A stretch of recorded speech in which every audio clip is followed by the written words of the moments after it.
पिछले एपिसोड की एंडिंग में हमने देखा था कि सेक्रेटरी किम गलती से ली योंग जुन के ऊपर गिर जाती है और ये दोनों कुछ देर तक एक दूसरे के आंखों में ही खो जाते हैं। अब इस इंसिडेंस के बाद ये दोनों एक दूसरे से नजरें फेरने लगते हैं। सेक्रेटरी किम भी सिचुएशन को देखकर बहाना बनाते हुए किचन में आइस पैक लाने को चली जाती है और वापस आकर वो देखती है कि ली योंग जुन सो चुका है। सेक्रेटरी किम को तो ली योंग जुन का सोता हुआ चेहरा बहुत ही प्यारा लग रहा है। सेक्रेटरी किम भले ही अपने दिल के हाल पर ध्यान ना दे रही हो, बट उसे भी धीरे धीरे ली योंग जुन में हो रहे चेंजेस से ली योंग जुन अच्छा लगने लगा है। अब इसी वक्त ली योंग जुन के चेहरे पर बहुत स्वेटिंग होने लगती है, जिसे देखकर सेक्रेटरी किम समझ जाती है कि ली योंग जुन कोई बुरा सा सपना देख रहा है। वो फौरन ली योंग जुन को नींद से जगाने लगती है और ली योंग जुन को घबराया देखकर उससे पूछती है कि सर, क्या आपको स्लीपिंग पैरालिसिस है? मगर ली योंग जुन यहाँ भी खामोश होकर सेक्रेटरी किम की बातों को इग्नोर कर देता है। अब ली योंग जुन सेक्रेटरी किम से कहता है कि आज मुझे थोड़ा सा अजीब फील हो रहा है, इसलिए तुम आज रात मेरे घर पर ही सो जाओ। सोने वाली बात को सुनकर सेक्रेटरी किम को लगता है कि ली योंग जुन उसे अपने साथ ही एक बेड पर सोने को कह रहा है, इसलिए वो भी अनकंफर्टेबल होकर कहने लगती है कि मिस्टर ली, नाइटमेयर्स तो सबको ही आते हैं, लेकिन आप बच्चे नहीं हैं, फिर आप मुझसे ऐसी बातें कैसे कर सकते हैं? मगर सेक्रेटरी किम को तो खुद पर बहुत शर्म ये जानकर आने लगती है कि ली योंग जुन ने उसे अपने साथ नहीं बल्कि गेस्ट रूम में सोने को कह रहा है। अब ली योंग जुन भी सेक्रेटरी किम की बातों का मतलब समझकर उसे छेड़ते हुए पूछने लगता है कि मिस किम, आप मुझसे क्या उम्मीद कर रही थी? मतलब आप कहाँ सोना चाहती हैं? सेक्रेटरी किम तो बहाना बनाते हुए कहती है कि बॉस, मैं क्या उम्मीद कर सकती हूँ। अब इन दोनों के बीच ये प्यार भरी नोकझोंक चल रही होती है कि ली योंग जुन को अपने बड़े भाई ली सियोंग जुन का कॉल आता है और कॉल पर बात करने के बाद ली योंग जुन का सारा मूड ही न जाने क्यों अचानक से ऑफ हो जाता है। इसलिए ली योंग जुन अब सेक्रेटरी किम को भी यहाँ रुकने के बजाय अपने घर जाने को कहता है। सेक्रेटरी किम तो घर जाते वक्त भी रास्ते में यही सोच रही है कि फोन कॉल पर आखिर कौन था जिसे बात कर उसके बॉस ली योंग जुन का मूड ऑफ हो गया। इसी वक्त सेक्रेटरी किम मीशो ली सियोंग जुन से चलते चलते टकरा जाती है, जिससे ली सियोंग जुन का फोन जमीन पर गिर जाता है। ली सियोंग जुन तो पोलाइट बिहेव करते हुए सेक्रेटरी किम के खुले शूज के लेस को अचानक से बांधने ही लगता है, जिसे किम मीशो पूछने पर मजबूर हो जाती है कि यह इंसान कितना स्वीट है ना, मेरे सन की बॉस से तो बिल्कुल भी अलग है। सेक्रेटरी किम और ली सियोंग जुन की यह पहली मुलाकात है, मगर ना तो सेक्रेटरी किम इस बात से वाकिफ है कि इंसान फेमस राइटर मॉर्फेस है एंड उसके बॉस का बड़ा भाई है।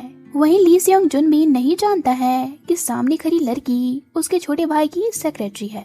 अब थोड़ी देर बाद हम ली योंग जुन को अपने बड़े भाई के पास देखते हैं, लेकिन यहाँ अजीब बात तो ये लगती है कि जब ली सियोंग जुन बार बार ये कह रहा होता है कि मैं यहाँ तुम्हें माफ करने आया हूँ क्योंकि मुझे आज भी उस इंसिडेंस को याद करके तुमसे नफरत होती है, ली योंग जुन भी अपने भाई से बात करने के बजाय गुस्से से चला जाता है।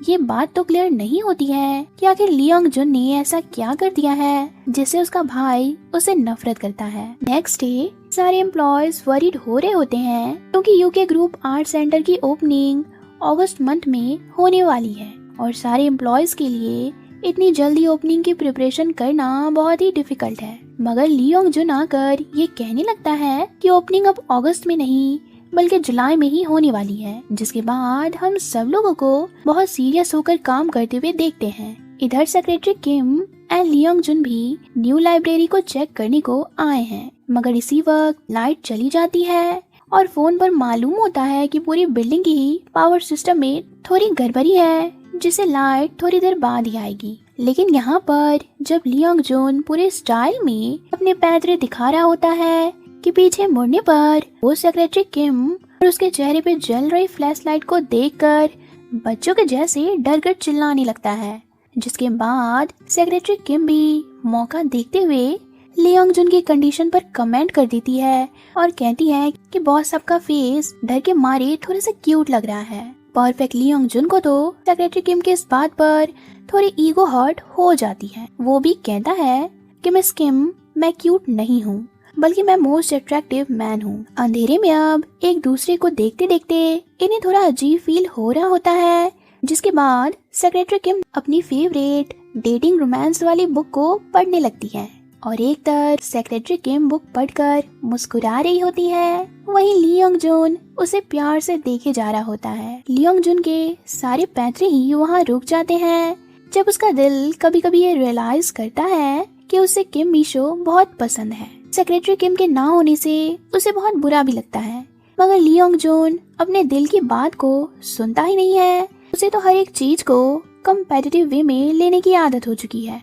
दूसरे सीन में हम सेक्रेटरी किम को अपनी सिस्टर्स के साथ डिनर करते हुए देखते हैं और जब सेक्रेटरी किम रेस्टरूम जा रही होती है तो वो डोर पे एक स्पाइडर को देखकर पूरी तरह से डर जाती है, ठीक वैसे ही जैसे ली योंग जून केबल टाइज को देखकर डरता है। इधर ली योंग जून अपने घर पे है, मगर सेक्रेटरी किम के बारे में ही सोचते हुए वो भी वही रोमांटिक डेटिंग वाली बुक को पढ़ना शुरू कर देता है जो सेक्रेटरी किम ने लाइब्रेरी में आज पढ़ा था। बुक को पढ़ने के बाद ली योंग जून को ये बात तो क्लियरली मालूम होती है प्यार में पड़ा इंसान अपने लाइफ पार्टनर के लिए क्या फील करता है, लेकिन ली योंग जून यहाँ भी बुक के लाइंस को सेंसलेस कहकर अपने लॉजिक को सही मानने लगता है। Next morning secretary Kim and Jia एक बार फिर मॉर्फेस की पब्लिश हुई न्यू बुक का जिक्र कर रहे होते हैं। सेक्रेटरी किम भी अचानक से सोचती है लाइब्रेरी की ओपनिंग पे क्यों ना फेमस राइटर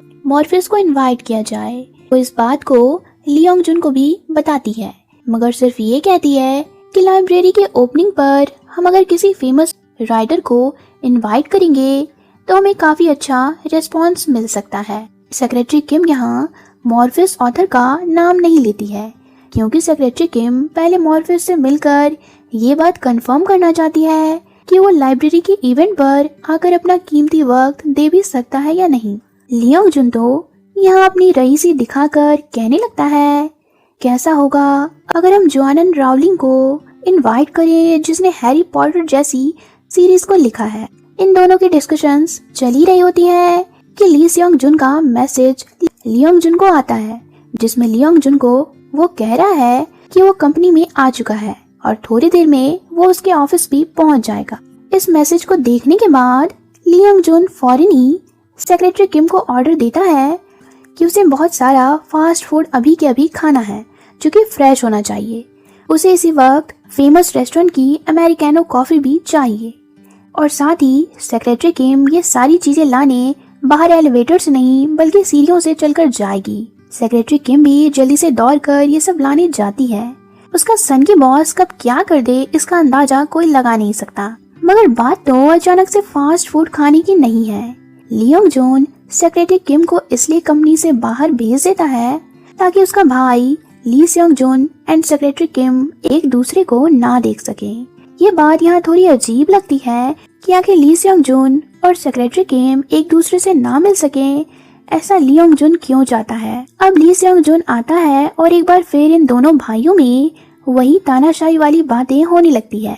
इसके बाद हम ली योंग जून को थोड़े गुस्से में देखते हैं। इधर सेक्रेटरी किम तो एक बार फिर ली योंग जून से टकरा चुकी है। इनफैक्ट ली योंग जून को सेक्रेटरी किम पसंद भी आने लगी है, जिससे वो सीधे किम मीशो से उसका नंबर मांगने लगता है। सेक्रेटरी किम उसे जानबूझकर यहाँ पर गलत नंबर दे देती है क्योंकि उसे तो ली योंग जून एंड मॉर्फेस ऑथर के अलावा दुनिया में किसी आदमी में इंटरेस्ट नहीं है। लेकिन सेक्रेटरी किम को क्या मालूम कि सामने खड़ा बंदा कोई और नहीं बल्कि फेमस राइटर मॉर्फेस ही है। अब सेक्रेटरी किम भागी भागी ली योंग जून के पास आकर उसे कहती है कि बॉस मैं सारी चीजें ले आई हूँ, मगर ली योंग जून कहता है कि मुझे अब कुछ नहीं खाना है क्योंकि अब मेरा मन बदल चुका है। सेक्रेटरी किम भी समझ नहीं पाती है कि आखिर अब उसके सन की बॉस को क्या हो गया है। बॉस का चेहरा भी इतना उतरा सा क्यों लग रहा है।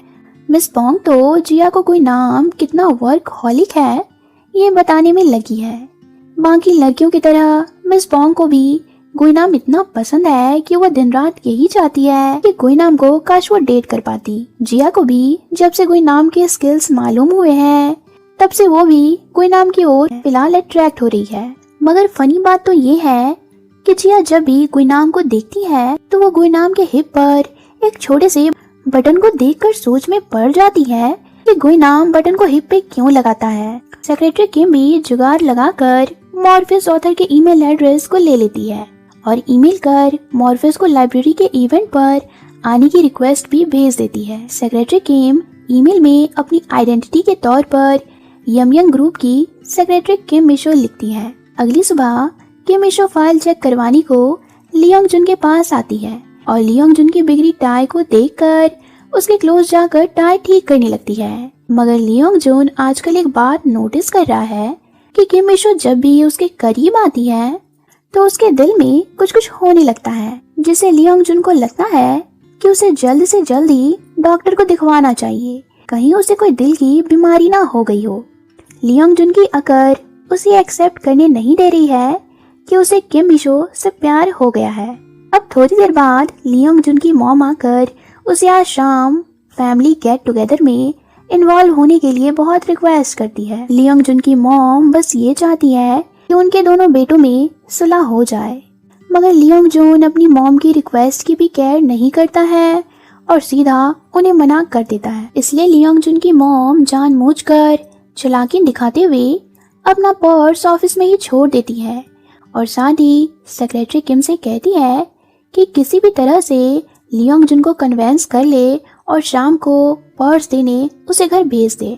सेक्रेटरी किम के कहने पे लियोंग जुन घर जाता है, मगर खाने के टेबल पे किसी से कोई बात नहीं करता है और इसका रीजन सिर्फ ली सियोंग जुन होता है। अब बातों ही बातों में जब लियोंग जुन की मॉम सेक्रेटरी किम का जिक्र करने लगती है तो लियोंग जुन जानबूझकर टॉपिक चेंज कर देता है ताकि उसके एल्डर ब्रदर का ध्यान सेक्रेटरी किम पे गलती से भी ना जाए। अक्सर ही ली सियोंग जुन लियोंग जुन से बातें करने का ट्राई करता है, बट न जाने क्यों हमेशा ही लियोंग जुन उसे इग्नोर करने की कोशिश करने लगता है। थोड़ी देर बाद ली सियोंग जुन आकर लियोंग जुन से सेक्रेटरी किम से मिलने की बात करने लगता है, क्योंकि ली सियोंग जुन को भी समझ आ रहा है कि लियोंग जुन अपनी सेक्रेटरी को उसे दूर रखने की कोशिश कर रहा है। इसी वक्त इन दोनों भाइयों में बहस होने लगती है।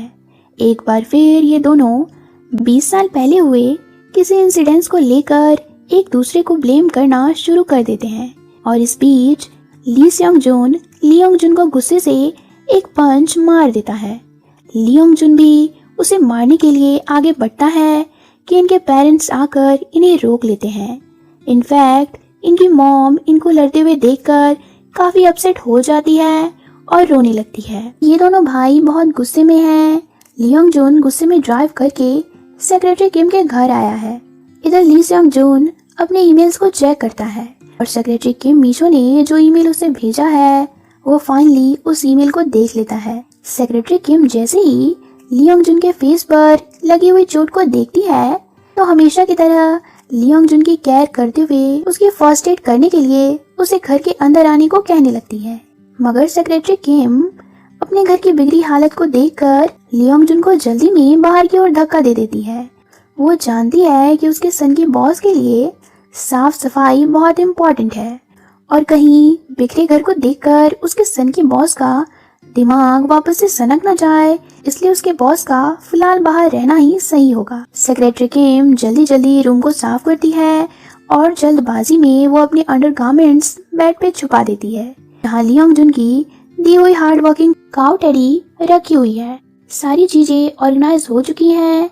अब लियोंग जुन भी घर के अंदर एंटर करता है। लियोंग जुन को तो आदत ही नहीं है इतने छोटे से प्लेस की, इसलिए उसे यहाँ भी हर चीज देखकर दिक्कत होने लगती है। सेक्रेटरी किम भी अब लियोंग जुन की चोट पर फर्स्ट एड करती है और क्लोज होने के कारण यहाँ भी ये लोग रोमांटिकली एक दूसरे को देखने लगते हैं, बट बात एक बार फिर से देखने तक ही रह जाती है। सेक्रेटरी किम इस सिचुएशन में अनकंफर्टेबल हो रही होती है, इसलिए वो लियोंग जुन से कहती है कि बॉस मैं आपके लिए रामेन बनाती हूँ। वैसे भी आपकी चोट को देखकर लग रहा है कि आप किसी से फाइट करके आए हैं। स्पाइसी रामेन खाने से आपका मूड भी ठीक हो सकता है। सेक्रेटरी किम रामेन बनाने किचन में जाती है। इधर लियोंग जुन सेक्रेटरी किम की चीजों को देखकर मुस्कुराया जा रहा होता है और थोड़ी देर बाद बेड पे पड़े हुए काउ टेडी को भी देखकर वो सेक्रेटरी किम से कहता है कि ये टेडी ऐसे क्यों पड़ी है। लियोंग जून काओ डैडी को ठीक करने आगे बढ़ता ही है कि सेक्रेटरी किम उसे रोकने को भागी हुई आती है, क्योंकि काओ डैडी के नीचे सेक्रेटरी किम ने अपने अंडरगारमेंट्स को छुपा रखा था। मगर इसी वक्त गलती से सेक्रेटरी किम एक बार फिर लियोंग जून के ऊपर गिरती है और इनकी आंखें एक दूसरे को इस कदर से देखने लगती है जैसे मानो इन्हें एक दूसरे से प्यार है। इस सीन के साथ पार्ट 4 खत्म हुई। मिलते हैं आगे की कहानी के साथ नेक्स्ट पार्ट में। Thanks for watching.